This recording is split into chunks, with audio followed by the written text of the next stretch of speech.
করে দাও গো বিধি আমার চোখের আলো, আর যেন না দেখে কাউকে লাগে না গো ভালো।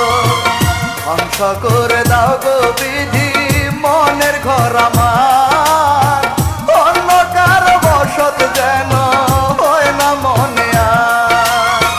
জয় গো